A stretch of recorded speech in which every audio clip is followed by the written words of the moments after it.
Yo, what's up guys? Rans TV here. So welcome back to my YouTube channel. So ayan guys, for today's video so ginawan ko lang ito ng intro guys para sa naked handlebar natin na conversion from stock to modified na naked handlebar guys. So gamit pala nating motor is Honda Beat Street Fi 2019 model. So ayun guys, ito na yung kabuuan na na-convert pa lang natin sa ngayon kasi marami pa tong kulang. So isa-isahin ko na lang sa inyo.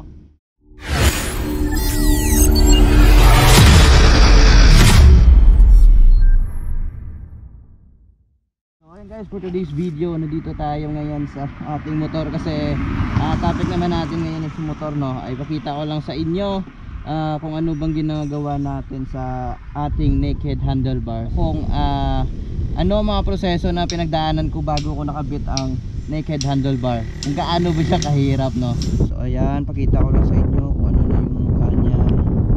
Ayan, napakaangas, di ba? Ayan Sprinter handlebar, yan my man. Let's go.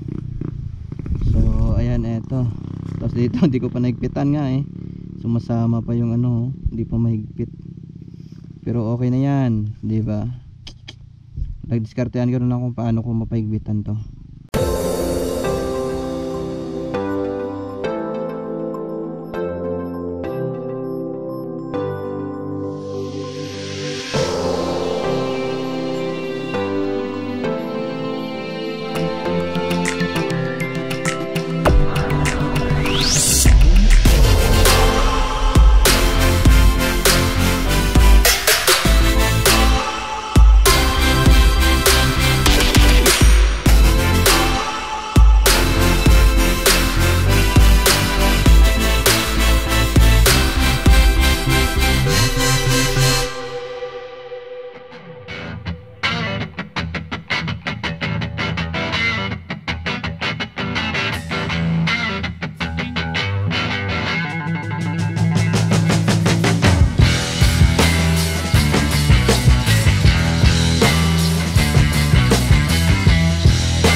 So ayan guys, doon na lang muna ako sa Pueblo di Panay kasi maganda yung doon lugar. So ipapakita ko sa inyo kung ano na ba yung update sa ating naked handlebar kasi grabe guys, nakakapagod dito palang gawin. So akala ko nung una is hindi ako mahirapan sa pagkabit tsaka kompleto talaga yung mga in order ko, pero pag nasa sitwasyon ka na pala, grabe, sobrang hirap talaga i-convert.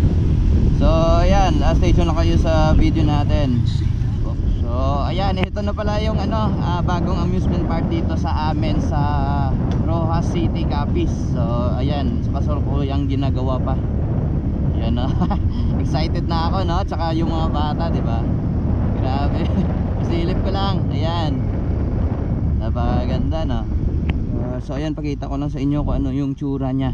So ayan yun, pag naka naked handlebar na tayo. So ayan, update ko lang pala sa naked handlebar natin So binila na siya natin ito ng support dito sa mga wires. So ayan, pati dito, ayan, may Honda emblem na. So yan yung update kasi yung nung previous video natin is wala pa nito. So nabila na natin. At saka eto, nakabit na natin yung left brake nya. Kasi nung una ay wala pa tayong left brake doon kasi nahirapan pa akong humanap na fit talaga sa ano niya. So ayan, ginawa ko lang po dito is pinatabasan ko dito. So ayan pinatabasan ko para makapasok lang sa Genio ata to na ano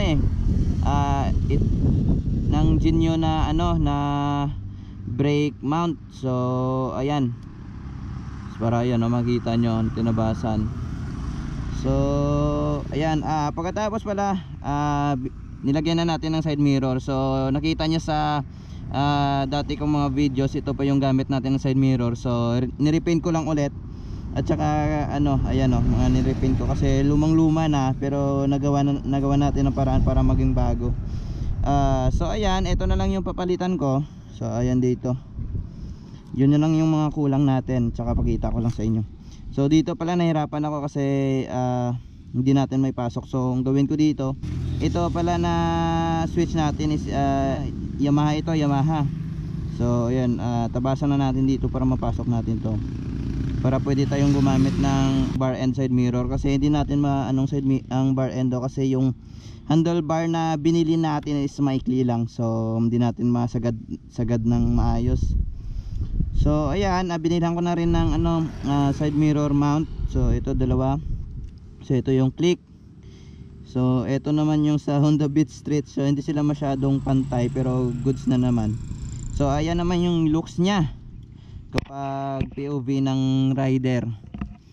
So ayan, dito lang tayo sa Pueblo. Kasi wala masyadong tao dito, nahiya kasi ako na mag vlog. So ayan, yan yung looks nya. Kasi ito nga, ito yung problema ko na kailangan ko mapantay dyan. So hindi siya kasi pantay.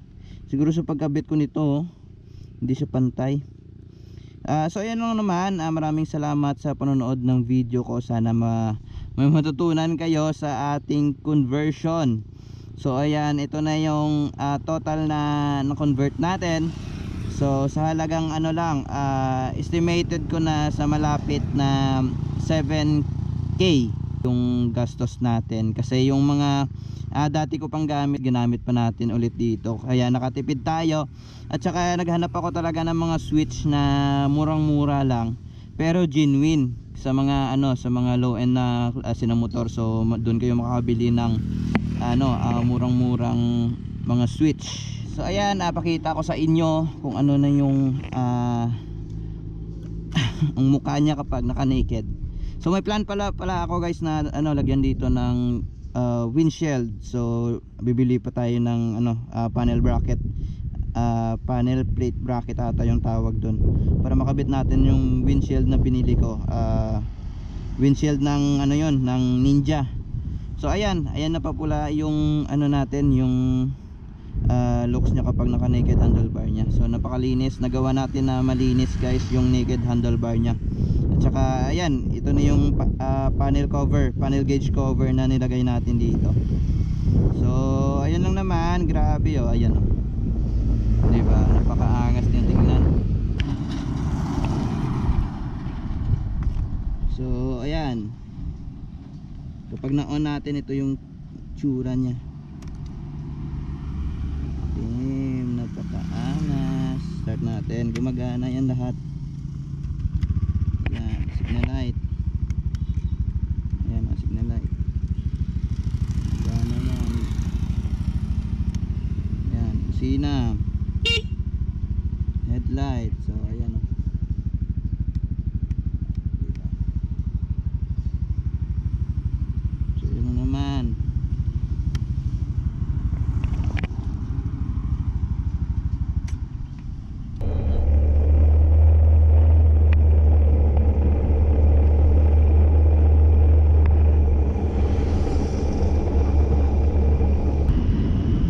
Napakaangas no.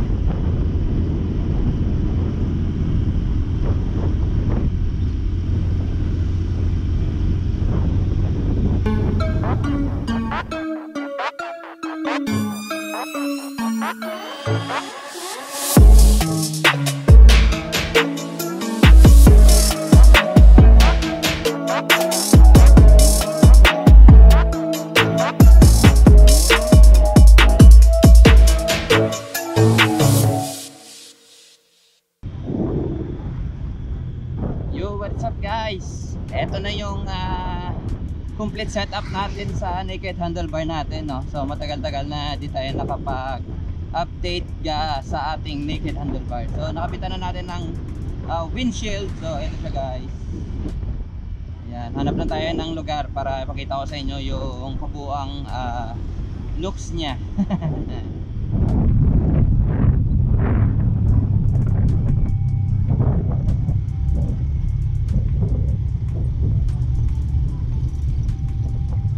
So ayan, nandito na tayo. Hanap lang ako ng magagandang background para sa pakita ko sa inyo yung kabuuan ng ating motor. Yun, okay na siguro dito. Yan, yan yung looks niya guys. Kapag ano na yan, diba? Appreciate mo talaga siya. Tapos harapan nyo naman kung tingnan nyo. Yan. Sheesh, napakaangas naman this. Yan, dito na area. Yan. So ito lang yung update natin. So binend ko lang yung windshield ng Ninja. Sa Ninja ito ng windshield eh. So bagay siya talaga kasi yung curve niya is match dito. So ayan yung bracket na nilagay ko. Ayan o. Ayan, diskartehan ko lang kung paano ko. Pero kailangan ko pa talaga higpitan to kasi hindi pa masyado mahigpit. So yan na naman. Ayan o. Kaangas guys. Ang touring build na talaga to. Yan. So ayan na naman guys. Update ko lang kayo sa windshield. So add ko sa video na yung windshield na alright.